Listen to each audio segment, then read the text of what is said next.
અમરેલીની અંદર પાટીદાર સમાજની એક દીકરીનો વરઘોડો કાઢવા મુદ્દે રાજકારણ ખૂબ ગરમાયું હતું અને જે બાદ એ દીકરીને 4 દિવસ જેલમાં રહેવું પડ્યું હતું અને 4 દિવસ જેલમાં રહ્યા બાદ તેમને 15,000ના બોન્ડ સાથે જામીન આપવામાં આવ્યા હતા અને દીકરી પોતાના ઘરે સ્વાભિમાન ઘેર પહોંચી હતી।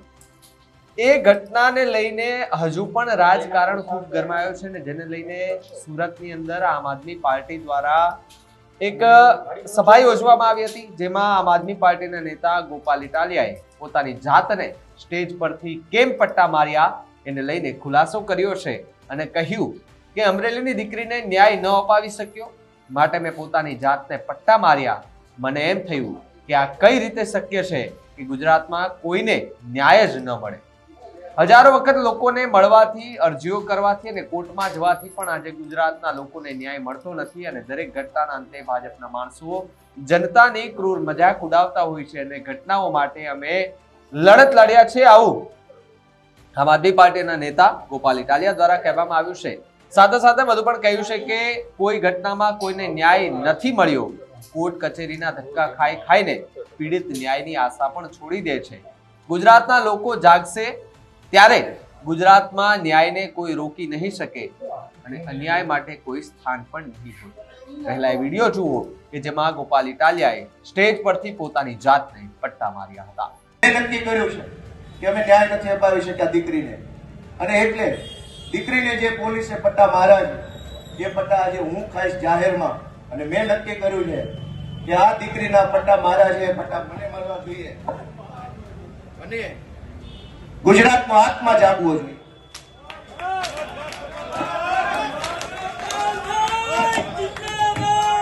ગુજરાતનો આત્મા જાગવો જોઈએ। હવે ગુજરાતનો આત્મા જાગવો જોઈએ, આત્મા જાગવો જોઈએ ગુજરાત આખાનો। દીકરીને પટ્ટા કેવી રીતે પોલીસ મારે મૂકી દો।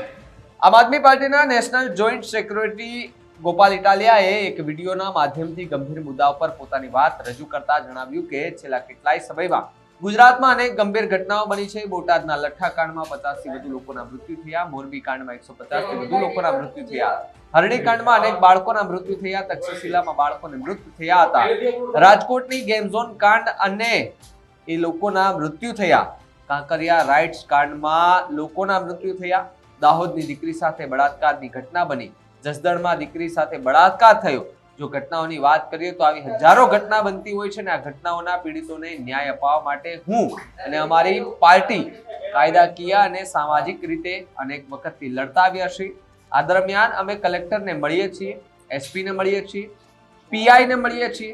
હજારો વખત લોકોને મળવાથી, અરજીઓ કરવાથી અને કોર્ટમાં જવાથી પણ આજે ગુજરાતના લોકોને ન્યાય નથી મળી રહ્યો।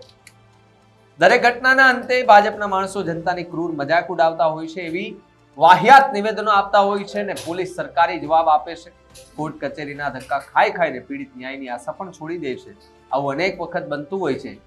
આજે જ્યારે હું અમરેલીની ઘટના પર બોલતો હતો ત્યારે મને ખૂબ જ આઘાત લાગ્યો અને મને એમ થયું કે આ કઈ રીતે શક્ય છે કે ગુજરાતમાં કોઈને ન્યાય જ ન મળે। ન્યાય ન મળવાની સાથે સાથે ભાજપના લોકો એટલા ક્રૂર નિવેદનો કરતા હોય છે જેના કારણે દાજ્યા ઉપર મીઠું ભભરાવા જેવું મહેસૂસ થતું હોય છે। હવે આવી અનેક ઘટનાઓ માટે અમે લડત લડ્યા, પરંતુ કોઈ ઘટનામાં કોઈને ન્યાય નથી મળ્યો। પટ્ટા મારવા અંગે ખૂબ મોટા ખુલાસા કરતા ગોપાલ ઇટાલિયાએ શું કહ્યું પહેલા એ પણ સાંભળો। દોસ્તો, ગુજરાતમાં અનેક ઘટનાઓ બની। બોટાદના લઠ્ઠા કાંડમાં 50 કરતા વધુ લોકોના મૃત્યુ થયા, મોરબી કાંડમાં 150 કરતા વધુ લોકોના મૃત્યુ થયા, હરણી કાંડમાં બાળકોના મૃત્યુ થયા, તક્ષશિલા કાંડમાં મૃત્યુ થયા, અગ્નિકાંડમાં મૃત્યુ થયા, કાંકરિયા રાઇડ કાંડમાં મૃત્યુ થયા, દાહોદની દીકરી સાથે બળાત્કાર થયો, જસદણમાં બળાત્કાર થયો।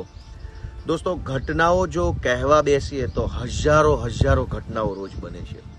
એ ઘટનાઓના પીડિતોને ન્યાય અપાવવા માટે હું અને અમારી પાર્ટી કાયદાકીય રીતે, સામાજિક રીતે, રાજકીય રીતે અનેક વખત લડતા આવ્યા છીએ। કલેક્ટરોને મળીએ, એસપીને મળીએ, પીઆઈને મળીએ, પીએસઓને મળીએ, વન વિભાગના અધિકારીને મળીએ, પંચાયતના માણસોને મળીએ, જે વિભાગ વીજળીવાળા લાગતું હોય તો વીજળીવાળાને મળીએ। હજારો ઘટનાઓ બને છે। હજારો જગ્યાએ મળવાથી, કાગળિયાઓ લખવાથી, અરજીઓ કરવાથી, ફરિયાદો કરવાથી, કોર્ટમાં જવાથી ન્યાય મળતો નથી। દરેક ઘટનાના અંતે ભાજપના માણસો જનતાની ક્રૂર મજાક ઉડાવતા હોય એવા વાહિયાત નિવેદનો આપે। પોલીસ પણ સરકારી જવાબ આપે, કોર્ટ કચેરીના ધક્કા ખાઈ ખાઈને પીડિત માણસ પછી ન્યાયની આશા પણ છોડી દે છે. આવું અનેક વખત બને છે. અને એટલે આજે હું જ્યારે અમરેલીની ઘટના ઉપર બોલતો હતો ત્યારે મને ખૂબ આઘાત લાગ્યો, દુઃખ થયું કે એવું કેવી રીતે શક્ય છે કે ન્યાય જ ન મળે ગુજરાતમાં કોઈને, અને ન્યાય ન મળે એનાથી ઉપર ભાજપના લોકો જ્યારે જ્યારે કોઈ પણ ઘટના બને ત્યારે એટલા ક્રૂર નિવેદન કરે, એટલા વાહિયાત નિવેદન કરે, એટલી હલકી કક્ષાની કોમેન્ટો કરે કે દાજ્યા ઉપર મીઠું ભભરાવતા હોય એવું લાગે છે. તો આજે મને એમ થયું કે આટલી બધી ઘટનાઓમાં અમે રાજકીય રીતે પણ લડ્યા, સામાજિક રીતે પણ લડ્યા, અને વકીલ તરીકે હું અલગ અલગ ઘટનાઓમાં મારી ક્ષમતા પ્રમાણે કાયદાકીય રીતે પણ લડ્યો, પણ એક પણ લડતમાં ન્યાય નથી મળતો. ન કાયદાકીય ન્યાય મળે, ન સામાજિક મળે, ન રાજકીય ન્યાય મળે. ન્યાય નથી મળતો એનો મને ખૂબ અફસોસ છે. અમરેલીની ઘટનામાં પણ હું એસપી સાહેબને મળ્યો, રજૂઆત કરી, આવેદન નિવેદન બધું જ કર્યું, ન્યાય નથી મળતો. આ તમામ ઘટનામાં લડત આપ્યા પછી પણ ન્યાય નથી મળતો એ વાતનું મને ખૂબ ઊંડે સુધી દુઃખ થાય છે, ખૂબ પીડા અનુભવાય છે. અને ન્યાય હું નથી અપાવી શક્યો મહેનત કર્યા પછી પણ, અને એ નથી અપાવી શક્યો એની મેં આજે ગુજરાતની જનતાની માફી માગી છે કે મેં બહુ કોશિશ કરી પણ હું કોઈને ન્યાય નથી અપાવી શક્યો. જનતા મને માફ કરે. અને એ સાથે હું ન્યાય નથી અપાવી શક્યો એની સજાના ભાગરૂપે મેં મને પોતાને પટ્ટાથી માર માર્યો છે. હું એમ આશા રાખું છું કે હવે ન્યાય કોણ અપાવશે? અમે પ્રયત્ન કર્યો, ન્યાય નથી અપાવી શક્યા. હવે કોણ ન્યાય અપાવી શકશે? ન્યાય માત્ર ગુજરાતની જનતા અપાવી શકશે. ગુજરાતની જનતાનો આત્મા જગાડવા માટે, એનો આત્મા જે સૂઈ ગયો છે એ આત્મા જગાડવા માટે મેં આજે પ્રયત્ન કર્યો છે. હું એવી આશા રાખું છું, હું એવો વિશ્વાસ રાખું છું કે આ પટ્ટાના મારના અવાજથી ગુજરાતની સૂતેલી જનતાનો આત્મા જાગશે, અને જે દિવસે હજારો કરોડો લોકોનો આત્મા જાગશે ત્યારે ગુજરાતમાં ન્યાયને કોઈ રોકી નહીં શકે અને અન્યાયને કોઈ સ્થાન નહીં હોય. જય જય ગરવી ગુજરાત. તો વધુમાં ગોપાલ ઇટાલિયાએ જણાવ્યું હતું કે અમરેલીની ઘટનામાં એસપીને મળ્યો, રજૂઆત કરી, આવેદન નિવેદનો કર્યા, પરંતુ ન્યાય નથી મળ્યો, અને તમામ જગ્યાએ લડત આપ્યા પછી પણ ન્યાય નથી મળતો. તે વાતની મને ખૂબ જ ઊંડે સુધી પીડા અનુભવાઈ રહી છે, અને હું પીડિતને ન્યાય નથી અપાવી શક્યો તે માટે ગુજરાતની જનતાની માફી માંગી. તેની સાથે સાથે હું ન્યાય નથી અપાવી શક્યો તેના ભાગરૂપે મેં પોતાની જાતને પટ્ટાથી માર માર્યો. હજુ પણ સવાલ થાય છે કે આ દીકરી અને અનેક પીડિતા લોકોને ન્યાય કોણ અપાવશે? એનો એક જ જવાબ છે કે ફક્ત ગુજરાતની જનતા જ હવે આ તમામ લોકોને ન્યાય અપાવી શકે છે.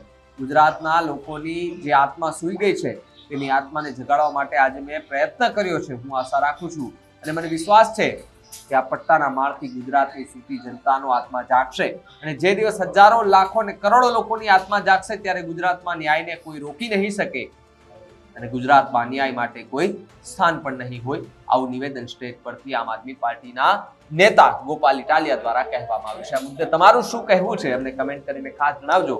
અને જો તમે અમારી ન્યૂઝ રૂમ ગુજરાત ચેનલને સબસ્ક્રાઇબ ન કરી હોય તો હમણાં જ સબસ્ક્રાઇબ કરી દેજો, અને સાથે જ બાજુમાં આપેલા બેલ આઇકનને દબાવી દેજો, જેથી કરી અને પડે પડની અપડેટ તમને તમારા મોબાઈલની અંદર મળી રહે. નમસ્કાર.